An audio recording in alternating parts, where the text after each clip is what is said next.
नमस्कार दोस्तों, सीटेट की तैयारी कैसी चल रही है? तो चलिए आज हम बाल विकास और शिक्षा शास्त्र के वो 20 सवाल फटाफट रिवाइज करते हैं जो बार बार पूछे जाते हैं।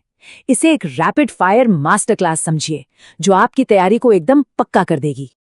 तो फिर क्या आप चाइल्ड डेवलपमेंट एंड पेडागोजी में मास्टरी करने के लिए तैयार हैं?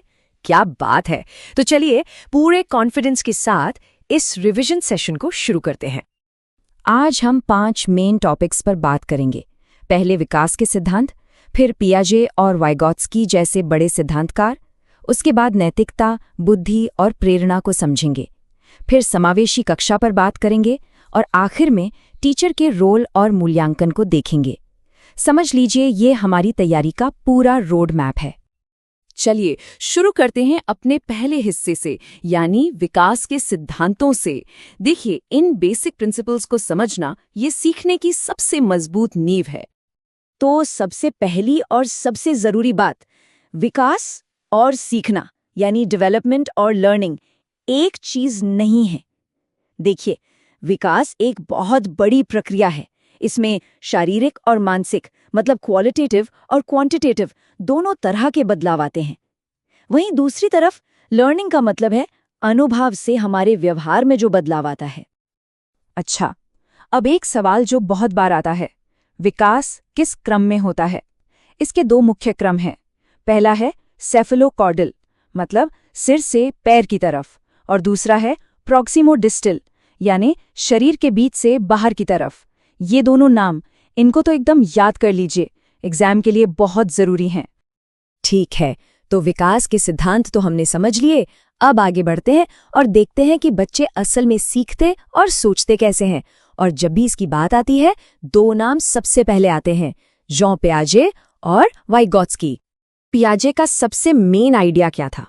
उनका कहना था कि सीखना कोई पैसिव काम नहीं है, ये एक एक्टिव प्रोसेस है।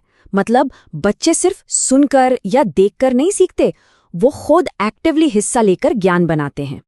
पियाजे की थ्योरी में एक बहुत ही खास स्टेज है जिसे कहते हैं कॉन्क्रीट ऑपरेशनल स्टेज।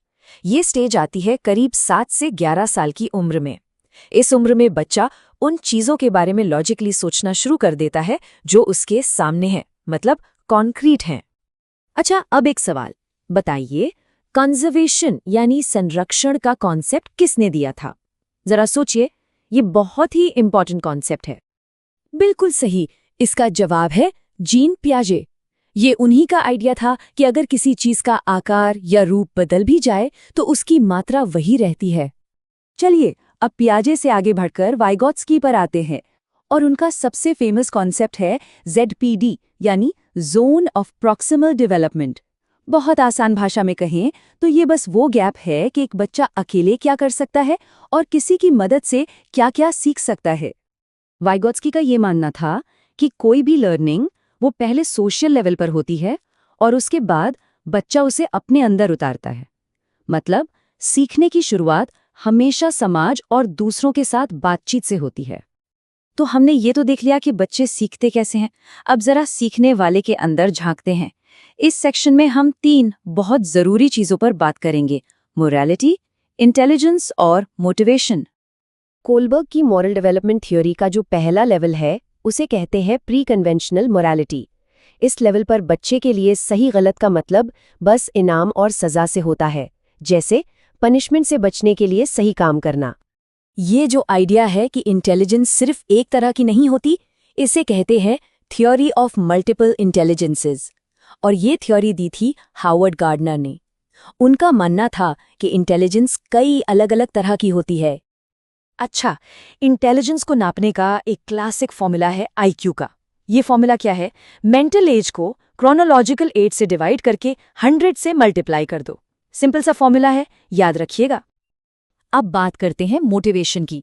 देखिए, मोटिवेशन 2 तरह का होता है, इंट्रिंसिक और एक्सट्रिंसिक, यानी आंतरिक और बाह्य। जब हम कोई काम सिर्फ अपने इंटरेस्ट के लिए, मजे के लिए करते हैं तो वो है आंतरिक प्रेरणा। लेकिन जब कोई काम किसी बाहरी इनाम के लिए, जैसे तारीफ पाने के लिए करते हैं, तो वो हो जाती है बाह्य प्रेरणा। तो इन सब थियरीज का क्लासरूम में क्या काम है, इन्हें लागू कैसे करते हैं, यहीं से हमारा अगला टॉपिक शुरू होता है, इंक्लूसिव क्लासरूम यानी समावेशी शिक्षा। देखिए, इंक्लूसिव एजुकेशन का सीधा साधा एक ही मकसद है, हर बच्चे को बराबर का मौका देना, उनकी काबिलियत या ज़रूरतें चाहे जो भी हों। और हाँ, एक फुल फॉर्म याद रखिएगा, CWSN, मतलब चिल्ड्रन विद स्पेशल नीड्स। सीखने से जुड़ी दो कॉमन मुश्किलें हैं, डिसलेक्सिया और डिसकैल्कुलिया। इनके बारे में बहुत पूछा जाता है। सिंपल है, डिसलेक्सिया का मतलब है पढ़ने में दिक्कत होना, और डिसकैल्कुलिया मतलब कैलकुलेशन यानी गणित में दिक्कत होना। और चलिए अब हम पहुंच गए हैं अपने आखिरी सेक्शन पर। यहाँ हम इन सारी बातों को एक साथ जोड़कर देखेंगे। हम बात करेंगे एक टीचर के रोल की और असेसमेंट यानी मूल्यांकन का असली मकसद क्या है। एक बहुत ही ज़रूरी सवाल, चाइल्ड सेंटर्ड एजुकेशन में एक टीचर का रोल क्या होता है? ये सवाल आज की टीचिंग के पूरे नज़रिए को तय करता है। इसका जवाब बस एक शब्द में है, फैसिलिटेटर, यानी एक मार्गदर्शक। आज का टीचर सिर्फ ज्ञान देने वाला नहीं है, बल्कि वो सीखने के प्रोसेस को आसान बनाता है, गाइड करता है। और आखिर में बात करते हैं मूल्यांकन की, कंटिन्यूअस एंड कॉम्प्रिहेंसिव इवैल्यूएशन यानी CCE। इसका असली मकसद सिर्फ एग्जाम लेना नहीं है, बल्कि इसका मकसद है लर्निंग को लगातार बेहतर बनाना, उसमें सुधार करना। तो इन सारे प्रिंसिपल्स को जानने के बाद अब असली सवाल ये है कि इन सबको क्लासरूम में कैसे इस्तेमाल किया जाएगा। इस पर सोचिएगा ज़रूर, क्योंकि असली ज्ञान तो वो है जिसे हम अप्लाई कर सके।